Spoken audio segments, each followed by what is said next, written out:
All right, I just hit record. Wait a second. Let me grab coffee.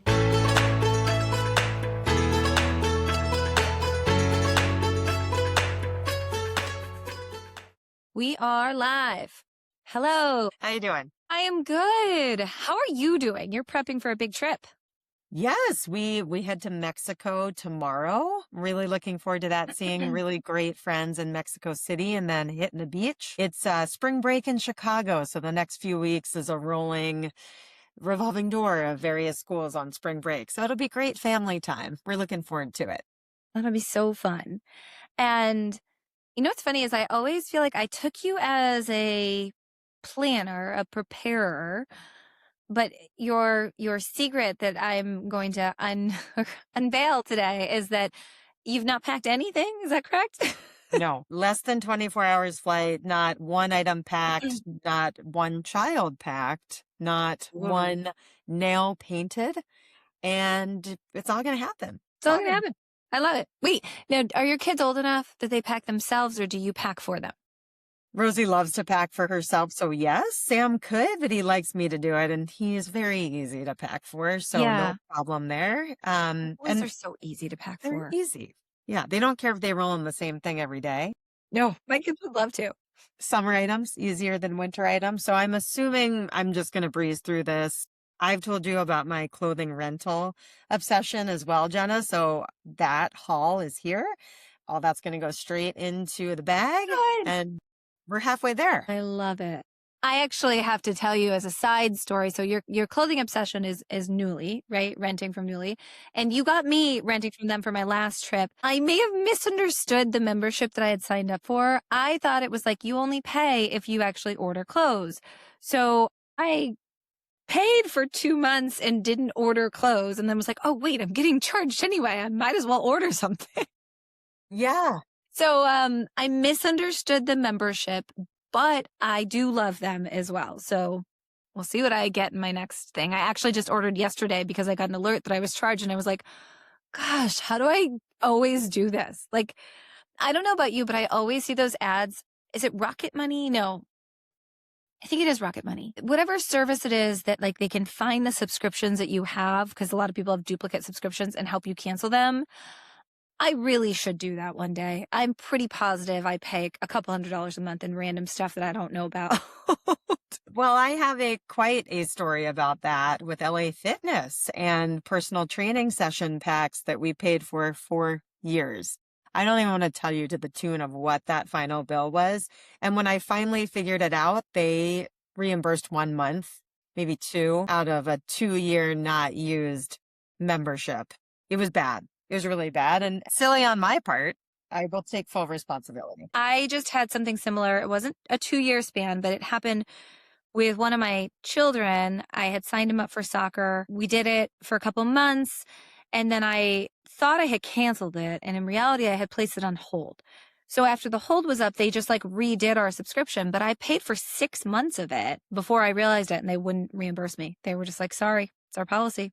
It's a lesson in scrutinizing your monthly bill for sure. All right. Well, today we have a fun topic. We're going to talk GLP-1s. We saw a recent piece of data about how some companies are responding and the changes people are seeing.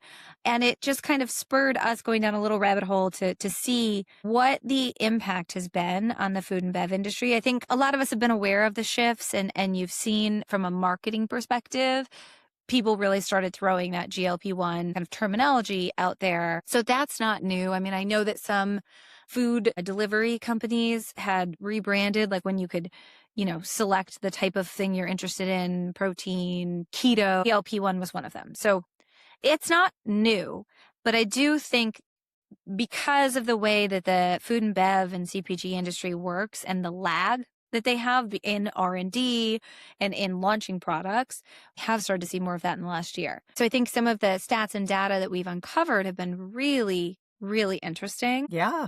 Yeah. And some unexpected in both ways, I would think. So the big one is grocery spending drops about 5% within 6 months of even just one human in the household starting a GLP-1. which is significant.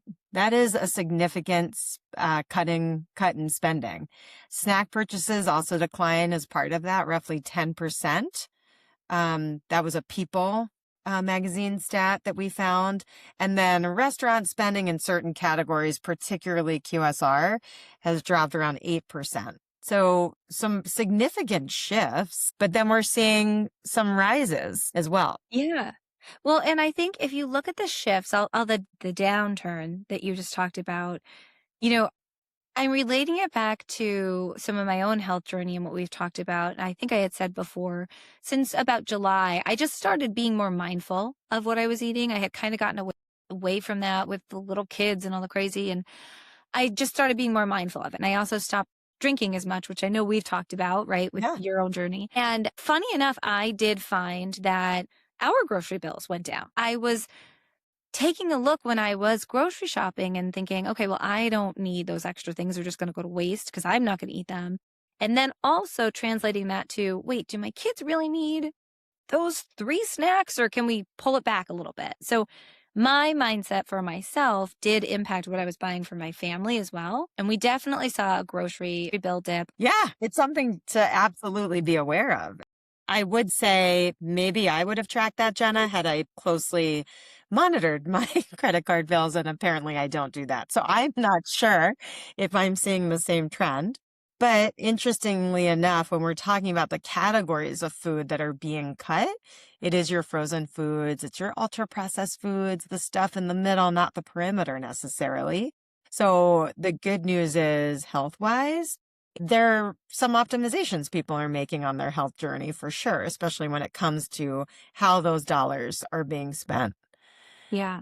Well, and I mean, the trend isn't going away. I saw in some of our research, it said 24 million Americans could be on GLP-1s by 2035. So less than 10 years from now. So I think the fact that companies are taking notice and starting to make those shifts now is only going to benefit them. I mean, I think the volume eating is decreasing and the value and the variety. I did see some stats about people are seeking more flavorful decisions, more spices. So you're seeing an uptick in sales in some of those areas where you can flavor that healthier food, which is really fun. And I think that'll yield some really strong trends too.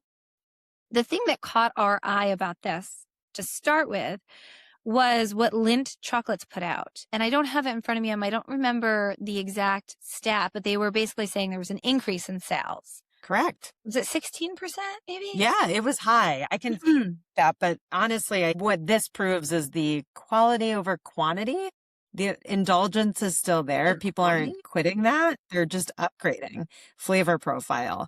And even just seeing the headline, it completely tracks because you want to spend those calories, if you will, in a true enjoyable moment, like with a rich Lindt chocolate, something that is satisfying, gives you the sweet ending, and therefore you can move on with your day. Yeah. I think it's about choice, right? It's a choice to be able to have one piece of chocolate and not more and have that kind of restraint. And that's very difficult. There's an influencer that I follow who had a post actually up the other day, and it was a picture of a bowl of small chocolate. She's got a bunch of little kids. So it was a picture of a bowl of small chocolates that she had out. And her post was talking about the fact that in the last several years, she couldn't have done that. She couldn't have just put that bowl out and had maybe one sweet treat a night, one small piece of chocolate. But since she got on the GLP-1, she's been able to put that out and have that little treat present and control herself and stop at once, which we all know, like, that's not easy. Yeah. Do. Even if you're making healthy choices, moderation is difficult. Yeah. I mean, the level of freedom that it's affording people, I think, is really fun and cool. And it's obviously shown in these Lindt numbers. We also saw, I can't remember if you mentioned this, like restaurants are getting hit too, right? People are making different decisions at restaurants and or not going to restaurants as much because a lot of US restaurants are volume based, right? You get a meal and it's 1,000 calories or more, and that's not what you would actually get or make at home. Yeah, well, and similarly with, to attract this customer base, many things, many tasting menus, many cocktail flights. There are still ways to attract the consumer in, even with these behavioral shifts in the way folks are being marketed to, right? Like the smart thing is to pivot your offerings at this time to make it palatable and approachable for people on this weight loss journey. I agree. I think those little like flights and little appetizer sized portions are really starting to rise at restaurants. It's a little bit less about the dollar, right? Because I think previously when you went to a restaurant, you wanted to get bang for your buck. You wanted to get a full plate. Now people are wanting to get what makes sense for them from a health perspective and not have all this extra food that's just tempting them to take more bites. You also see brands are changing strategy. So from an advertising and marketing perspective, brands have been changing strategy. You're seeing a lot of more simple is better, which that had been around for a while. So I think there's already a lot of companies that were doing that. Seeing a lot of brands that are leaning in to actually using the copy about GLP-1 friendly. That's become like a huge marketing term lately, similar to what we saw for keto. And then I think you're also seeing some brands that are reformulating, like actually going back to their products and reformulating to truly become a more simplified version that people are looking for. Which it's high time for that. I think with the national conversation around ultra processed foods, additives that are hidden in everything that we consume, it's a really smart thing to do. It's a really difficult thing to do, but it's very important as people become more health conscious. And that stat that you said earlier, Jenna, about how many million in 10 years, that is 24 million. 24 million. 24 million. So that's a good portion of the population that's going out and buying the food and changing their buying habits. Yeah. It's funny too, if we go back to Lind, when we were doing a little research, Hershey is actually calling GLP-1 adoption a headwind. Well, I mean, let's think, how could they get around it? Like Lindt. I mean, again, no fault of Hershey. You don't necessarily see them as the rich indulgence like a Lindt in terms of positioning. Hershey, you think of Mr. Goodbar, certainly the Reese's peanut butter cup. It's indulgent. Yeah. You know, you kind of got to think about that snacking behavior. Reese's happen to be my favorite. My son is allergic to peanut butter. Rosie loves them. So we usually buy a 2-pack and we each take one, Rosie and I, and we eat it outside of the house. But, you know, maybe it's grab a partner. You kind of have to think about ways around this. And their smaller size bits are usually safe for Halloween snack sizes. Well, and I feel like the only thing that comes to mind for them that is that little small poppable indulgence is the Hershey Kiss. But yeah, they're not formulated to be that rich, special piece of chocolate that you have. Correct. In the That's same way correct. something like a Dove would be, or the Lindt Yes. chocolates. Absolutely. Dove falls in that quality category, bar none, for sure. Yeah, it makes sense. So, I mean, we'll see. I mean, I do. It's funny, though. I like what you were just talking about with Hershey. I think if they're reporting this as a headwind, then it is something where you can look at innovation and you can also look at marketing. So to your point, even from a marketing standpoint, talking about grab a friend or share, you know, things like that. But then from an innovation standpoint, I'm curious if in the next year or two, they come out with, you know, some smaller packaged little goodies for people. Yeah, it's a good opportunity, but we also know that that kind of innovation can take time. Years, Uh, yeah. Yeah, while the habit seems like it takes seconds to form. You know, I think you're right, Jenna. It's a conversation that's bubbled in the last 2 years, very normalized within the last year. You're hard pressed to not know at least 1 to 5 people that are on a GLP-1 in this day and age. So how do you catch up with that as quick as you can in a way that makes sense for your brand, both operating these giant budgets, but also that is genuine? I think Hershey's can do it, but I think it totally tracks that their headwinds feel different than a company like a Lindt. Yeah. I also am curious if this will cross into the influencer space. So I mentioned having seen an influencer that I follow talk openly about it. And if I rack my brain, I'm sure I can actually kind of gather up a couple influencers that I follow.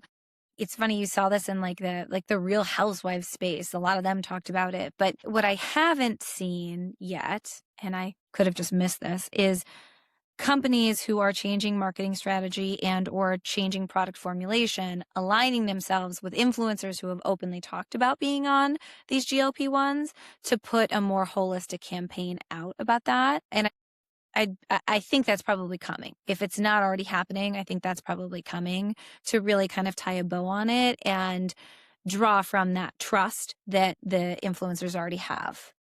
Yeah, it's a very smart strategy because they can speak authentically to it. It's quite that simple. And if people know these influencers based on this being their charge, what they believe in, where their content lies, it's a very easy leap.